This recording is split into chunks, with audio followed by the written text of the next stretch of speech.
Inside Story Uganda, real source of political updates.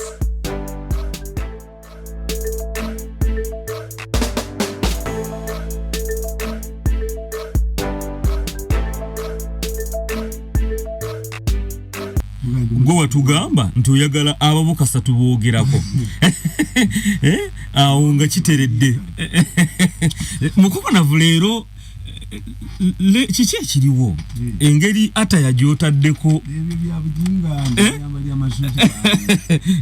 ata yagyotaddeko era nga ki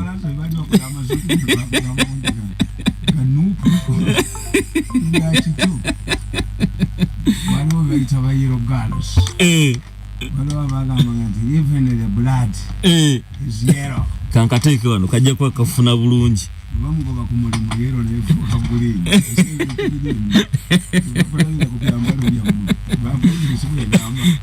Tebamulabira kubya. Nsali sokula amachago lunaku olwaleero.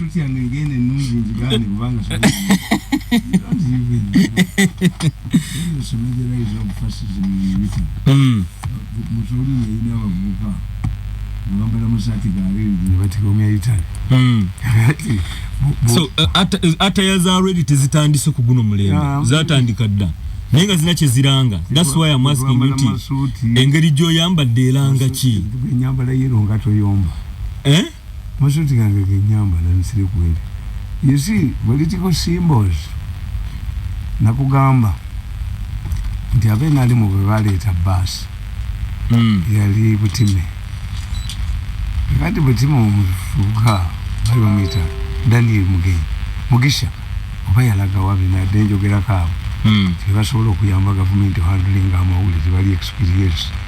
Daniel Mugenyi n'agamba president nti basi ng'eyimiridde basi eri mu nsiko basi temulimu musiraamu Butime yeetunulako katono basi bagijeyo ebaga nedda a political symbol yonna evumwa kati kakati boleeta basi tebakuyimbira oluyimba lwabasudde basi dunia ekiri mu basi odakita ne driver bakanyuka bukanyuzi bantu. A political symbol, make a statement. When you make a statement, defend it. Don't retract it, don't apologize. Wabantu bajja kulowooza gwe dira obeera serious. Nembaga nti waliwo ekibiina kya KY baasooka ne bakiteekako Namulondo bakisoma mapeka wa Namulondo nekigaana okutunda bakituma mapeka wa lukiiko nekigaana okutunda kwe kukituuma Kabaka yekka. Kati bopolisi baakyo bakitanga kill yourself. KY kill yourself wette kanyoka wulire kakati UPC bagitanga the United Protestants of Canterbury DPD ya papa oba Dogonkana Party mayanja abumayanja yagitanga Dogonkana Party ne mukinana yagiyingira Dogonkana Party tumukinana ko yagira ku kadi yayo yakati ndi wa UPC akugamba nti tojja don't come ekibatu kyabo kiri leadership kali omusajja abamaze okugamba tojja why did you join this nebaga nti DP ekikonde ekyo bakirese kuba Kabaka. So when you interpret these issues, I don't believe in them. It is organized. Binje bibaddewo principle wa nupu simanyi oba wamulabi okugenda Mengo. No way not. You see, what way we educate a group psychology. Group psychology or studying abantu. Te omuntu yenna bwalabe ekizo oba mmotoka oba kyotekayo omukono. We believe nti omukono gwe gusinza amaanyi. This is nature. It's nature. Era aliwo omusajja ali mu kaboozi n'omukyala nga munene musajja munene omukyala n'afa naga nti poliisi teyinza kukkiriza n'amutemaatema naga nti ababbi batulumbye batema mukazi we. This pathologist musingasinga yamuga nti olumba omuntu gwe batemye nga mulamu alina okutemebwa ekibatu and he admitted, he confessed. Era bamutanze ennusu mu kooti wano mu Uganda mu 60s. Kakati ekyokubiri omuddugavu kyayina whenever an African is in a trouble he invokes his mother's name. mama mfudde baka buyite ketawufa wherever an African is in trouble mama gwaita nti mfudde kakati when you see a Ugandan in trouble will go to Mengo. When you say Ugandan in trouble goes to Mengo. Mengo kye kiddukiro ky'abalina ebizibu bobe balowooza nti Kiseka bwe bajja wano mu 86 abafedero baatandika bamulongooti bwe tubabalabako boga ntuzeeyo ne Musa Kiseka yabavuma abaana bakyafa munoza ne Uganda musaba federo byobugwagwagwagwa naye baali bamugoba ku minisita wa vice president yalagira enkiiko za federo zikubwe president n'alagira kateeka yaziyimiriza kuba Kiseka yali minisita vice president and minister of internal affairs. When Bukenya was in trouble yakwatako n'emitwalo 3 egya dola n'agitwala Mengo ate ne bamufera bamugamba tesiwezi naga nakutte ku bando nkyalo bamukuba enkumi ezi. He went to Mengo. The chief justice went to Mengo. So when you see a person in Uganda in trouble abali addukira Mengo abali mu problem zaloza nti mukono bushidinga eno gye baddukira tekiraga nti tuwali y'amaanyi nanti bobo balowooza Samson ate balina amaanyi gali luddawo wakati nga Bobi Wine izini trouble nti banne baagala omusigo okululawo naye ate apapalira bwereere. One, there is nobody who can carry out sustain a campaign for the next 3 years. Where do you get the money? Where do you get the money? What is one is not in the campaign. Probably by election bagenda bonna.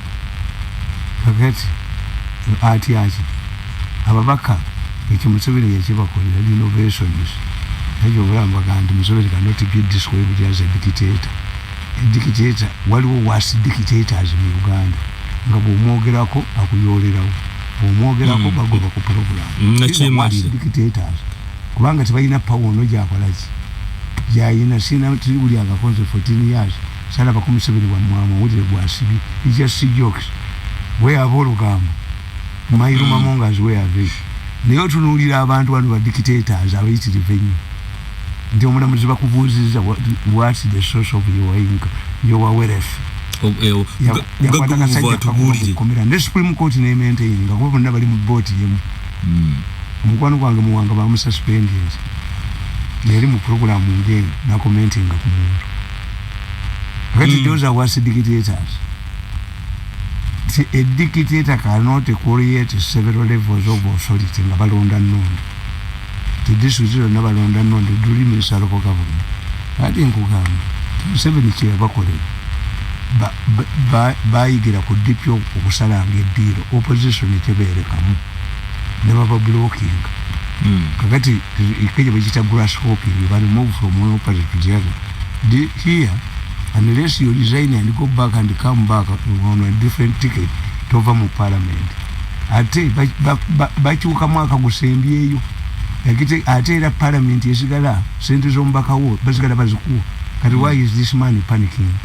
Somebody created a rebellion in Jinja abo bali ba sente tubamanyi bigirwa kanisete lekuba kyatandika mpola tete note mudda abe kusoga nuku bajigoba omuntu ayagala okulya ku Museveni sente nteka ni flash out nuku ini kusoga naye ne bwogula ba leaders si muntu nti omutemye ko omutwe unless you solve the problems abasoga zibakumira akalulu oba abaganda zibakumira akalulu ne bwogula ba leaders abatalina kyotutte nababuuza nti omukazi nga yesiramusi bamukolako likyoziki abo nabolaba psychological nasaze eddiiro nakoze ekikakadi kakadi ko katuufu bali bagamba nti twasaze eddiiro tebalaga gye balaze nti oba eno gye bavudde nga Museveni waali ne bakwata ke bakutte ne baddayo ewaabwe ne bavuma ab'NRM nti fe tulina ekitufunyeeyo mu mujyi wa Girira bwereere psychological kakati Burundi is panicking over nothing.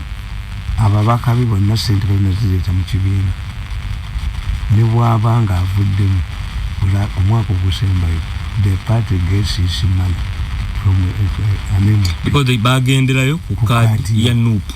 Kakati why is he panicking? Omulaba nti bwewangulira, and that's how Mengo benefits. Sekandi yaisya ku bululu bwa Buganda ate sekandi yabba obululu. The two don't add up. Yes. Muyisa ku bululu bwa Buganda ng'omusajja aguze sente. Kakati gw'olabayo functions z'Emmengo nga bemupi bagendayo. The federal ring cry ya Betty Kamya yagwa naye takyajogerako. Federal is dead. Tebakyalina laling cry ko babbira bululu. Kakati this young man is panicking over nothing. But eyasinza okukifiiramu yeseninde mobilize wainale. How do you go to Mengo when Bobi Wine went there? Even if you go there after, does it mean that this man is mediating between you? Have you gone to Mengo? Because Museveni has instructed him. Museveni normally talks to Mengo directly. I think if you want to blackmail Museveni using Mengo, good has been defeating these people. Omukulembeze aludde mu buyinza nga Museveni. Eddiini yazibaladda n'amanya amaanyi gaazo. Eddiini zonna yazibaladda. Kakati bw'oleeta religion yakuba. Kuba aluddewo si mupya. Bannaddiini bonna yababala. Ekyo kitegeeza okubabala mu kukunavu. And he has evaluated the impact of everybody. Era olunaku lumu twali tugenda kulonda oba after Easter. Kakati Kasujja n'amugamba nti naye abakristiyani tebamobilizing eza twetulundoba lwakubiri naga nti abomba manyi singa badde basiraamu abalina omudomo gw'amaanyi. That's a philosophical statement nti abomba manyi mu Luganda. Njogera ya kifilosofa ano abomba manyi. Impact yabwe kuba bonna tewali institution etalwanyiriza Museveni. Bwetewala bakuba faaza. Abavaayo waliwo faaza bamuyitanga Mukasa. Ababaka b'Emmengo kabaka ya dissolve olukiiko Saindai 1996. Museveni n'aleeta batabani ba Beni nga tugenda mu kalulu abalangira ne bavaayo basinga bandagire nga Duncan Kafeere, Robert Sebunya, yani omulala Kamala Kannamwangi. Kakati abo institution zonna azimanyi because has stayed here long. But the most important issue, nobody. Museveni tombula kameri. Kakati nze what I know. Timu government mulimu faction Museveni gyanyigiriza. Nabagamba nti Museveni yatuula ne mukyala we. Naye bagamba Muhoozi yampa ebyama byaffe. Mbu yampa ebyama bya family. What is a security point? Museveni yatuula ne mukyala we. Wagamba oyina ebyuma byo. Maybe evaluating. Ate wagamba biraba buli omu. Ministry of Education. Na counseling contracts 40 mu Ministry ya Education. Ate batandikidde mu eyo birinde embuto kubanga Museveni alina challenges zisatu as a political scientist. One, Museveni alina corruption. Obuli bw'enguzi bw'aba tabugyeewo service deliveries affect. Akozesezza bingi ne bw'anaagamba state house anti-corruption what nga corruption akyaliwo nazo temujja zirabawo. Ezamafuta. He must deal with the corruption mercilessly and starting with your own people. Sending a message. Yeah. Mukuna ngatona twala kuyakubiri mukuna yoyogedde enkulu. Kwa nandyetaaze kati gwe o providing a solution to that raising matter. Corruption yeno tujogeddeko how can he? The Ugandan corruption is simple. It is centered. Ababba sente mu government tebasukka 10. Ababba sente mu government tebasukka 10.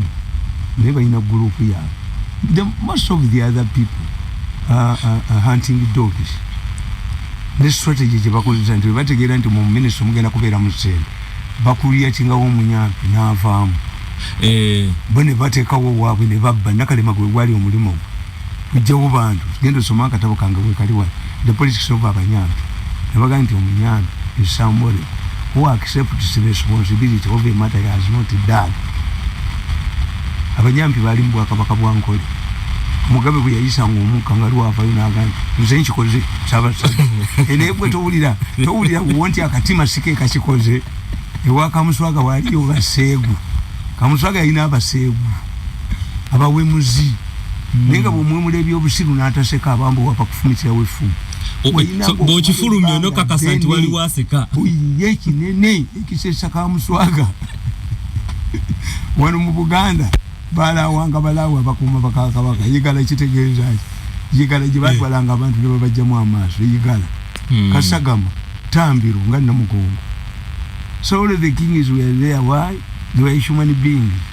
They had to be mystified to be superhuman beings. Kabaka wa Buganda bamuzala n'enkundi 3 n'enkundi 2 oyo musoga bamuyita Wandira era abamisa ne babigoba. They rectified this. They could not believe in the non-scientific issues. Noga kabaka palonda mulondo. Tulina ababbi 10 abali benguzi 10 out of the 42 million Ugandans. But why is he failing to handle omukulembeza nalo mbuyinza ayinawo kyaleka bwe kimufuula omupya tokanti abadde tabalaba basobola omusula. You mean President Museveni ababbi abasobola abali enguzi naye abalekawo intentional anti bo bagwamba igigizo tigiza ya enguzi yagiremezaawo. Some report ya yoyo mukazi muli agonde ekwata ko ogonde kule oyo mukazi bitutu Museveni yewola milioni za dola $10,000 za kuteka amasannyalaze mu byalo nibazikuba ku mutwe zaleta apaka mu parliament boza kitutu era bamudusaawo muli agonja ne bamujjawo ne bamuwabula muze kitutu ne bamujjawo ne bamufuula gundi nenga sente bazikubi ujosome report ye ate Museveni kyakola kujjawo le yanajeze mwenaji nadire ya failed abasajja abazirya natula nabo mu rumu mu nyumba agenda mu nyumba yaabwe notula nabo gwe totia nzoka nambule nyumba yonna tebakuwako nyambule nyumba yonna okay nenkubera n'ebitanda munda nembaga katutule bangamba goloza bayinza tukwatako bawa condition 1 mutu we judge gwe twerondedde 2 mutu vunana omusango gwa fine sikutusibwa era one time Museveni wondered. Museveni said, are these idiots still believing in Uganda in air? Akulu yagano backward. Bayina bumu. Nebabateka emyezi mukaaga, nebaga nti emyezi yabwe giweddeko n'omusaala bagufuna. Ogantaba mai. Anga yagadde backward yabalika bubulizi. Museveni kandi igino wayo nakola ebirala. Nene tubonaabona service ne zikufunyala nga president yalaba. Emmere y'omulumbe wejjira we bagirira. Bwaina lusazo tambula na yumu Frasika erida analwa mu buyinza ayine ekintu kyalekawo ekiri mukomyawo kati enguzi President Museveni agirekawo emukomyewo. This politics is a strategy. Taina myaka ina o America Bush yasindika amaje mu Afghanistan Biden yagajjeyo after 20 years kubanga bo bayine emyaka nje kirekera munna kakati ono kye yalirekedde munne ate yakola ki ye yakirekera bwa mawuluge namanye waliga kwatirako. So that's 1. 2, a leader cannot retain power once his family expands.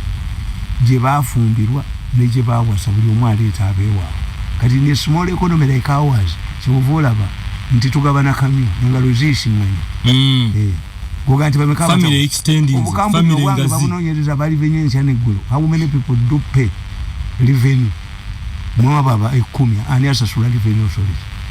That's why timucha innocent kubanga abanaku enkejeje musolozi emputa zita ubisi kakati ekyo ini funketi mwesa nganga mwina financial crisis kubanga bali tebayina sasula emmotoka bwejja ebyamaguzi bwe bijja bina yita obulisi emmotoka mu crisis singa tali kireseewo bulesi kakati omukulembeze genda osome Tolobert bali babiri mu Liberia Tolobert mwosoma gundi kalugere yawandika paper nesimanyi bamutabani yali agisomero yawandika ku Tolobert omukome abako bajeno bonna bali bakoddemu foreign minister nga mukoddemu dokita winga mukoddemu aninga muko tragent do yajja n'abatta bonna ate nsine ko mwesa agent kyabako yabaga nti nzenne myaka 28 tukole constitution na president wa myaka 3 ne abagala kwesimba omuveeyo banna byabufuzi b'okutinisizi ne bavu ayo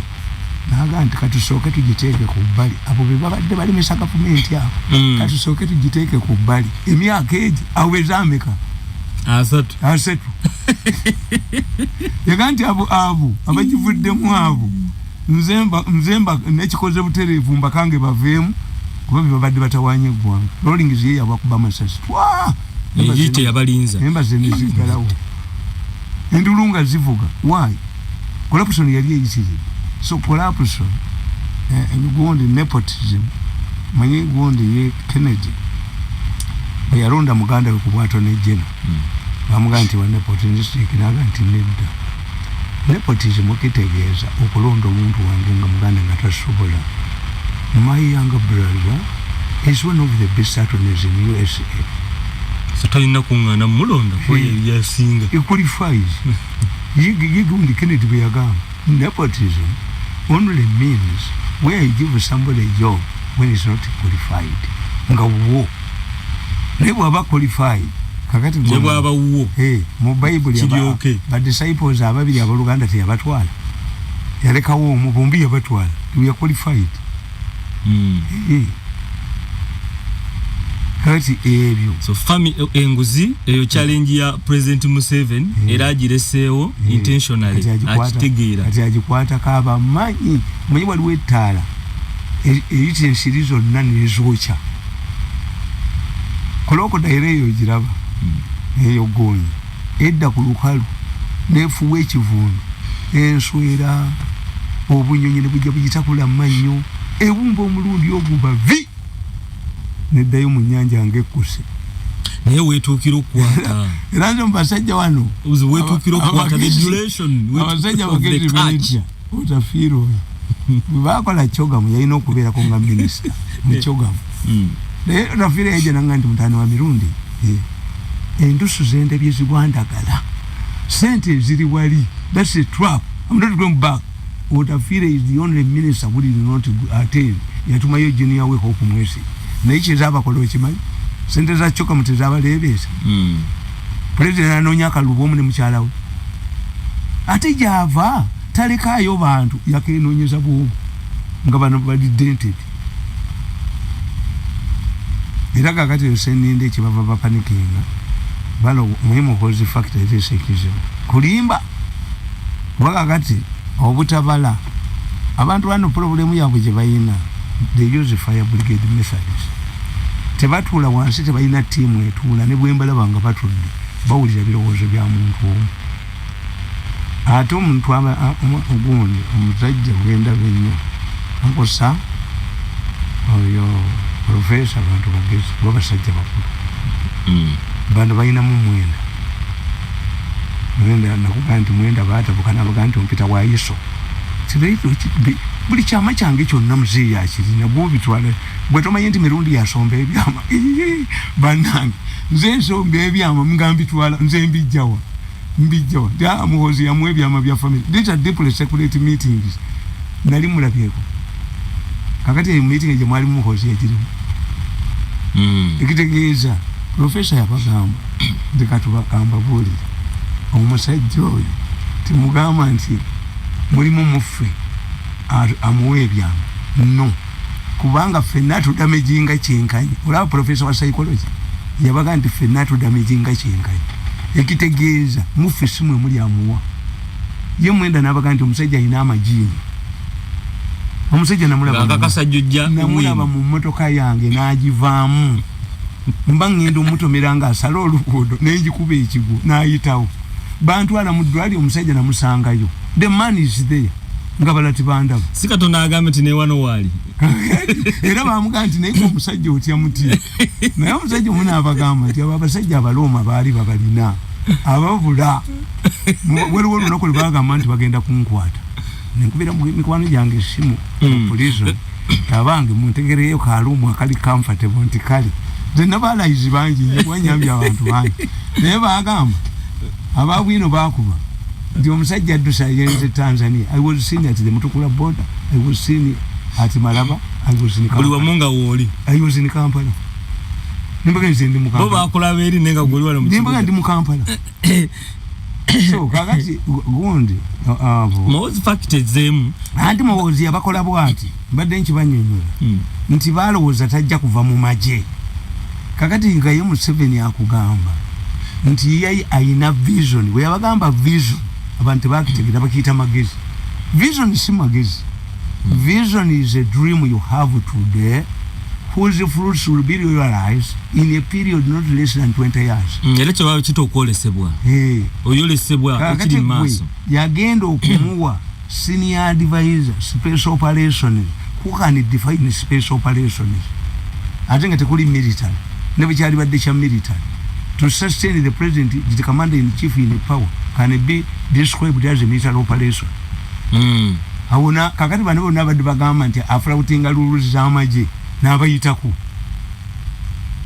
ne baga nti tadongo naga nti eyo ale campaign tetujegi omusajja n'abaga nti ndi wena alemu nina kadi yammwe nsobola kuyitawa. Okay, you can only control your wagon. Omusajja n'akubalale nga talina structure ye n'alemu ey'amaanyi ennyo because ate ayinako sairo media teyabakwatako yagyekolera bwogo era n'abagamba bane nze sina sente za bus nze siri dadi yayina sente ezibasomba come on your own. Kakati bagambye mu kapapula ka secret nti campaign team ya Muhoozi mu team paradise eri mu bizibu abamulimu babba sente arrest them abamukoleramu mubakwate mulabe bwabajjayo kakati bwamala okubakuba kwanjagala okugusa ensonga zaffe ziri esatu created the panic nti nze nabagamba bwe mu politics ng'ebintu mu 18 nabagamba nti mubbye nnyo sente za Museveni mu campaign nemulaga ye n'asirika. Muhoozi is likely to head Museveni's campaign in 2026. Ekyo si kyoyagala anti kyenkubulya sente tebagenda zirya kati nabo bagala kufuna relevance nti nze ngende Mengo bakukuba mu Buganda olwaki tewagendayo Oluganda oluyize kati so tebayina brainstorming singa bawuliriza Nyanko Sam ne professor ne Mwendo oyo mugezi mengeri gyakola mu ebintu intelligent man nakyo bulaba Mwenda namuvaako nze cannot destroy a brain mu mawanga ngagafa where you find people with rare brains teba destroying sajja we Singapore yagamba tibenda kwatira Singapore ku independence wali wa ne Uganda ne Kenya naye as I was training I was looking for brainy people in Uganda and Kenya. They were killing them. Omusajja wali yakugamba mu Uganda abagezi babali bayiga kubatta amawanga amalala gabanoonya kubakozesa yanoonyanga abagezi beerere y'omusajja yagenda we Singapore yagenda nge Harvard n'amala y'emyezi 3 nga bamulikichalinga nakomawo n'aleeta amagezi mu Singapore rero isa corruption okamala obukamala. So mukukuna vogamba nti ebizibu President Museveni obokusoomoza kwalina ng'ate yakuleseewo intentionally oyonguzi family okugaziwa ekyokusatu anti family okugaziwa nepotism hajeje chichwogo corruption and nepotism is the main issues n'ekyokubiri anarchy ekyo kiba kyakusatu kakati Bobi Wine kyebalimu umanyi Bobi Wine bo baliwe bati many people listen to what I say nabagamba nti once you dismiss somebody as a mad person wekubire ku mungalo omuntu wakuyita omulala wekubire mu ngalo. Why? Enjawulo y'omuntu omugezi ennyo n'omulalo lubuzi buli wakola ekintu ekiri extraordinary nti yenywedde enjaga omuddusi bamutesting oyo muyaga afuze emmotoka z'empaka muyaga kakati bwe bagamba n'omukazi kasagamba munne eyo malaya ayikuyiseeko. Why? This man is going to put his spies on her azuule byeyogero babituufa bizulole nga bikyamu muyita malaya kakati kasoyita omuntu omuyaayi oyo nakiwala kiyinji yayiga nti ono omuyaaye waffe tajja kulinnyayo yamukuba talinnyeeyo bwe yayita omuyaaye. Yes, asoyita omuntu omulala n'omuyita omuyaaye tewali muntu yali akoze revolution mu nsi nga bamuyita mugezi kuba byabakola. Omusajja yagenda e Kigali n'atuuza press conference ku mulembe wa Habyarimana naga nti ntaddewo ekibiina ekyokubiri n'amukwatirawo ng'ate akirimu bwomu yasigalawo akasajja zabamu kwate kibira kyakoma akiri mu bwogo nina gamba ntadde w'ekyokubiri yagamba ntandise ekibiina ekirala against single party rule kabe yalimana nalagira bamukwata naga nti ate nkiri mu bwomu kati yali akwata waaki akasajja Zambia kalefunant kagenda ku radio Zambia nekaga nti kawunda muwambi ne bakuba enduulu kawunda n'akasonyiwa yasigalawo yakayita kalalu yasigalawo walo n'omutamivu gwayogerako wano mu butamu omutamivu waddanga was the first person to stage a queen in Uganda era lukadi bamutunulya ne waddanga nga mutamivu yennyini azunga was dismissed waddanga ayingira mu lubiri n'abaako byake luto nti yatundanga sekoko yakolanga ki mupambanyi twamufunira ekigambo mupambanyi nti mutamivu amaaso bagakuba mu mawulire nga gonna gali reddish asula mu bbaala yabakuba ekyo uyu muyi waliwo omukazi bamuyitanga Wangali Masai the mad woman of Kenya yamukuba ekyo. The moment you dismiss somebody as a mad person you are defeated. Ne Museveni bamuyitako omulala oyinza kwate mundu 27 okuba ejje eryokero eriwera emitwalo ebiri. That's not madness of some sort but courage, bravery. Nti gwe gy'omuvumira yaba afuna courage. Yes. Okay, so kati ebintu bino ekyo tekizzemu ekibuuzo kiri nti Uganda's problem is President Museveni bwabanga binabireka walaba anti ayina time yabyo. Museveni yajja ne butter trade weri a leader must be pragmatic and flexible. Ekiganye ngo kitawaayo kubanga yakugambye nti nakola byo kutunda yusi ekitegeeze yinza okudda Uganda commercial bank wandika nti back to the same mujini abasajja abo bayinonanga mu mijini ne bagibazaamu ne bayola mu bye baataddemu. Kati Uganda is back to the same mujini. Has the time to review w'emyaka ena taba nakyo agenda kufuga 10 taba nakyo owasa tumumusamba yaba nakyo ne mwetololera anti yafuna time to review ne twetololera ne tuddeno ne tuddeno anti kakati tolaba waliwo katikiro wa Israeli bamumaze emyaka 3 ngali mu koma.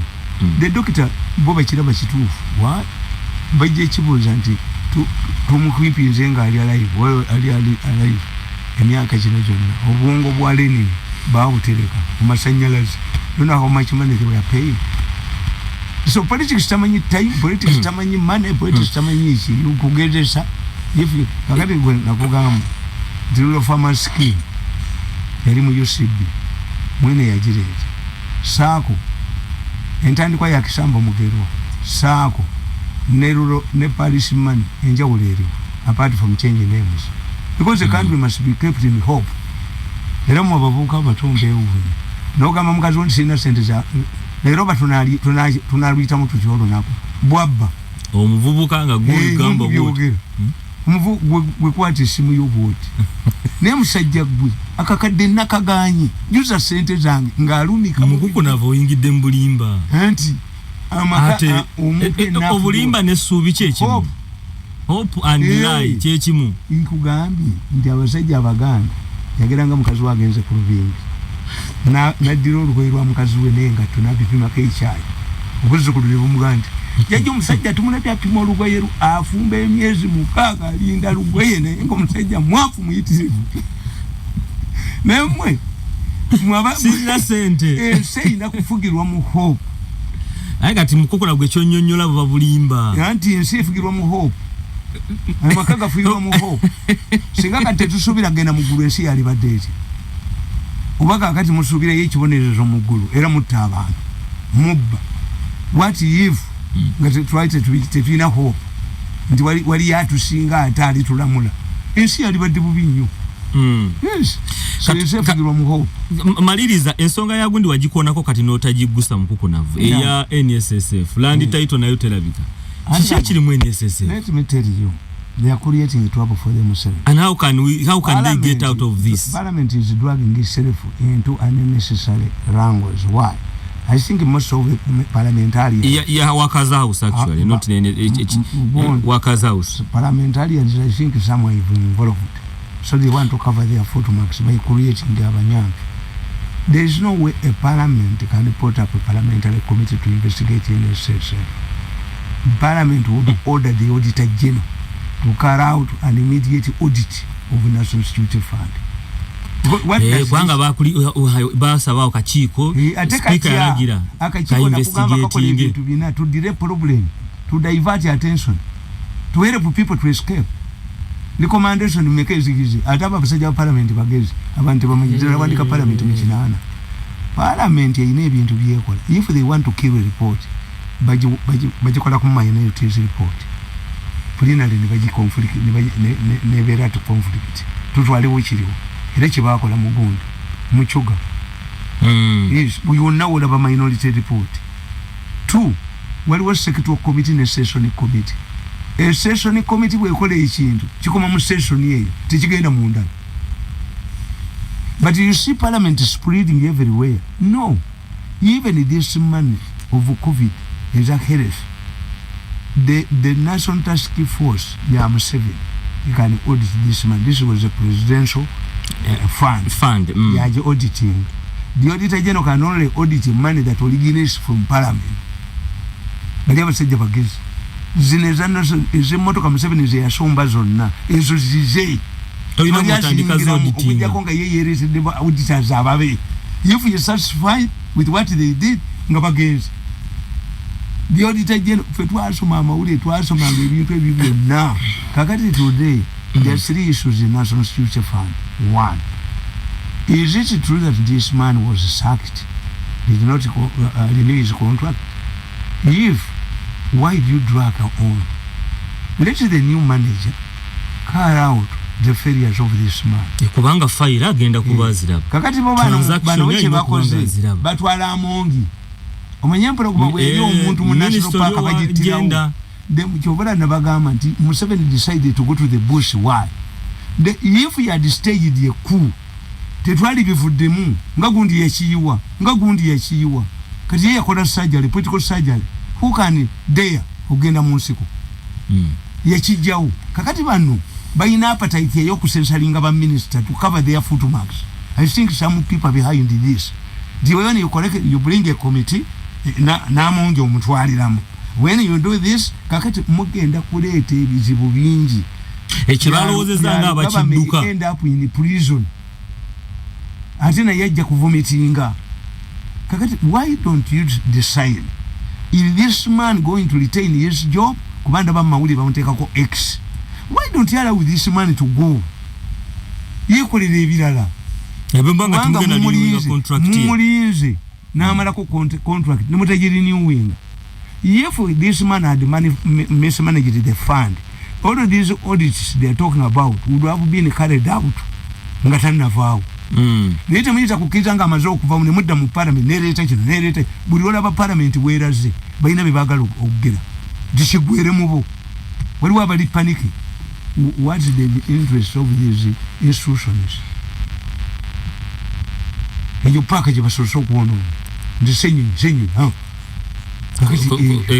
allow ate balina kyakkola. The Muhoozi committee investigated all sectors of government. Never we want to report. Mutagadira bwere. Tewali mubbi gwatama.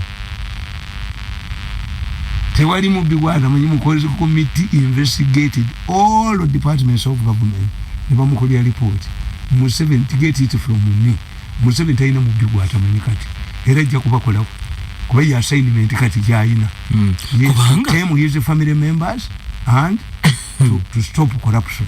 Ono gundi ow'emmamba Nsubuga yagambye committee nti bwe bawa contract okuzimba wa Kazi House ne title yagirina. National Security Fund mwegirabye kati waliwo omusajja nga bamuyita Sekono abantu abazimba Kikambwe baga nti Alcohol yababbe miliyoni 10 eza dola. Yagambye nti Alcohol teyazimba terinayo.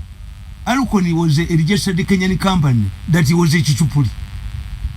Sekono hired lawyers, but when we were lawyer London, nafuna ne former Attorney General wa Kenya. Bagamba mu court nti bwokusinga ekyapa bakitwala. Sekono bamujja ne basasula Alcohol. Who completed that building? the person who completed that building is local bali tebagigwadde aluko teriyo kati you dig and see nyenzo kusomera mu katabo kange nagamba nti omulamuzi eyasala omusango yali muto nnyo baby yagusala baleeta akasajja akayindi akakadde akagenda okufana kagenda bagandi kekananyini alukono ne batwala $10 million uyu mukyala kiwanuka Maria kiwanuka nagoba sekkono muganda munne naleeta nte yafumu kadira yafa nte yafa cover the $10 million ndo waliwo ekyekimanyi wali because I've written. So when you dig it deep, you will even incite the workers. Ekwaka tuende chicho kitegereke. Ono subuga executive simanyi officer yazalaga Alconi ye ina title. Ba misusing and whistleblowers gun lolo. Nti abo revenue authority babagamba mugende mulope. Fedro ayigige nabagamba waliwo kibalisi wano mu kikubo tugaba new said. Kakati whistleblower is a business now. Nakuganda waliwo omukazi yajira ku board senior revenue woman yajira ku board awa nga yebise ng'omusiramu nanga bagala kunzita ne pistol bagenzi jeko konze kisi nina sente windazira nemba lwanyisa abantu sesirinye anti amawuli bagagula. I'm the only person who can stand up against this. And that's why I'm poor. Finally, abana wancha bazze kati kubanjagala we solution. Provide the solution kugundi usongene. And so issues zese zoyogeddeko is a NSSF. What needs to be done? Kugambi, you decide whether you still need the services of this man. Whether, because it seems to be a battle struggle between the minister and the Alugaba. Kakati tutolowooza nti ezo sente baba asooka monitor yasoka ti government egenda kudiginga deep mu sente z'abakozi. That was monitor yeta story nti government sente egenda kuzijjamu. Kakati ekyokubiri omusajja kyayina bya Alugaba ne bajja bamuteeka ne basaculatinga luma. That's what they do. Red paper kuba amanya 40 Museveni bagenda okulonda ba minister. Kakati balonda mu bana didn't we tell you them peace era ba minister bavaawa ate yo prediction. Kakati bano bategeera before who is going to take this money. Government sente yewola ne bagamba omusajja lwakakamba bali bayolera bwana n'agamba omusajja tusasule mid-term money ezitaliyo azijewa. Ayinza okubanga omusajja oyo yakwata ekyapa n'akitwala mu banka kubanga mwalagaana emyaka 55 nsasula batuusiza retirement muzinsaba mutya mu mid-term nange nenzibawo ne pressure bamulaga obwagavana era sale yayita baprofesa ngaaba abawano mu Uganda n'abawa ebibuuzo 11 naye baprofesa ngamba babigwa bafunanga eriso ly'enkoko 0 eriso ly'enkoko baprofesa bona babandi tubewana bukuko nabo akati soka mubuuze babadde bapambalinga abasomesa the best teachers mu bukedde mu New Vision best teachers education expo. I asked one question mutulaga abasomesa abo gye basomesa abo bemupambalinga nikye bakozeewo buli musomesa aba bali mawuli mpampalinga tiba best teachers mu Uganda mutubuli yanze ne bagambi ndi sente ze mu Maria mugabu dago gani mu republic school ze zamuze mubamuwa kuba amasomero gonna agayisiza abaana siga government ka private mugalekere kimaka muteekawo kimaka ne Sandhurst mumulowooza nti mu Bulaya bonna basomera mugundi mu buddozaayo mugaveeko gali nomino mugaleke sente za mwe zikwate muziteeke mu masomero agammwe ne bamugamba nti mufikisinga school fees kitegeeza ti failures zammwe ezibaganya okuyisa abaana mwegenda extendinga ne mu masomero agayisa. Ekyokubiri selection kati batudde abanene omwana eyamala P7 n'omugoba gwe weebuddu tyafunye ku 8 kakati ate mu senior 4 essomero limusomeseza kati gwotuula ojjule emmere. We should operate like a Premier League. British students should be treated like soccer stars. If you want to pick this man you rejected at senior primary 6, you want to take him at senior 4, pay me money like clubs. Obansigaze namwe musigaze abamu N'abafumbira bufumbiza amasomero amanene. Omwana gwe wagoba ku P7 n'agenda mu ssomero gwe. Katuve wano mukukunavu. N'ayita bulungi n'otwalira ku mukeeka. Nti batudde basereketinge osereketinge emmere gwe wagifumbi. Bajjemu abali brain kitegeeza mu nti musomesa. Abasomesa be bano. Gwe wali jekitinga amukuleetera after 4 years. Buy him, pay. Sasula essomero erimuyisizza oba asigaleyo gy'abadde.